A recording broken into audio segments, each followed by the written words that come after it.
Welcome back. Well, we're going to switch gears a little bit here and discuss one of our hot takes, which is Facebook, and pose the question, is Facebook bad for you? Because about 360 million users say that it might be. Just when you thought that changing the name to Meta would divert all of the attention, here comes another survey, Jared. And it says that researchers found that 1 in 8 of its users report engaging in compulsive use of social media that impacts their sleep, work, parenting, and relationships. That's according to findings from the Wall Street Journal. I don't know how much time you're spending on it, Jared, but it is not doing any of that to me. I got to tell you, Karina, I do have Facebook accounts just to keep up with old friends. I've never posted anything to Facebook in my entire life, or Instagram for that matter. The only social media that I do is Twitter, so I'm not speaking from firsthand experience, but sometimes I guess I can, because sometimes I feel a little bit of FOMO when I'm in Twitter or when I'm outside of Twitter and I see what's happened when I was gone. I thought I could get better at this. And one of my New Year's resolutions, in fact, was to get better at Twitter. And I've been a little bit more engaged this year. But for me, it's hard. So when people are talking about being addicted to it, and by the way, these studies just keep coming out, don't they? When people talk about this, I think there needs to be effective, not blowback, but I guess countermeasures. Not saying that the government needs to be involved, but I like the idea that at least at one point there was a team inside Facebook which was dedicated toward giving users breaks. Unfortunately, according to this article that we're talking about here, it was disbanded in the middle of 2019. And if we can go back to the Wi-Fi interactive here, I have a chart of Facebook to inception. And there was this huge drop in 2018. This was a one-day, 17, 18% drop. That's when Mark Zuckerberg said and announced that Facebook isn't going to be committed towards increasing eyeballs per day, eyeball hours per day. And they went through a kind of retooling process, but it looked like on the other side of that, they decided to, maybe kind of ignore some of their findings. I don't know, Karina.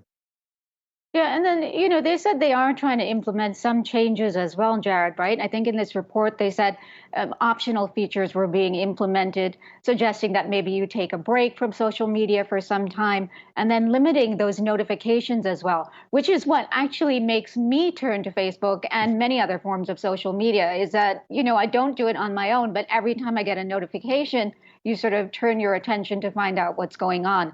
And, fair to say that it's not just Facebook that's dealing with this issue, right? It happens across all sorts of social media. Facebook, or Meta, also owns WhatsApp and Instagram. We know all of the issues that have come out after that whistleblower complaint that was revealed in the Wall Street Journal about what it does to teenage girls as well. So the impact is huge. And I saw a recent study that said, the amount of minutes that kids or young adults, whoever is on it for TikTok, 80 minutes a day. That's incredible to me, that statistic. Yeah, and you got to wonder what the future monetization path for all of this is. Despite all the headwinds for Facebook, and there have been so many times when people have said Facebook is dead money, never going to come back to those highs. They've done it every time. And I have to say, despite all the regulatory headwinds, despite all the bad mouthing, despite all these studies that are coming out painting them in a bad light, many of which Facebook putatively did themselves, despite all that, the stock keeps making record highs. And I think it's because they're not even midway on the monetization pathway. There's a lot they can do with Instagram. They hardly pulled any levers with Messenger. They're integrating shopping with it. So there's a lot to do here. And I'm not that big on Mark Zuckerberg as a person, because I don't really like Facebook, the product. But I do have to say he's an effective CEO of his company, maybe coming off as a little bit predatory recently, and that could get him in trouble with Congress. But stock price still elevated here, gets knocked down, keeps going back up for some reason.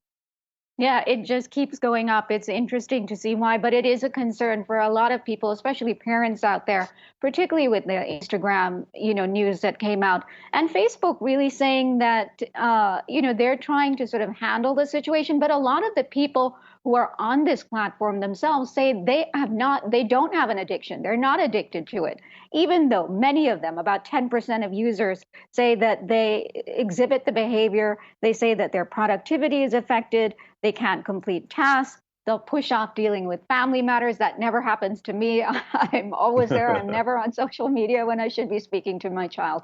So definitely a lot of hurdles that they face. As you say, regulatory pressures as well in the works, I'm sure, down the road, as we sort of evolve from Facebook to Meta and the metaverse.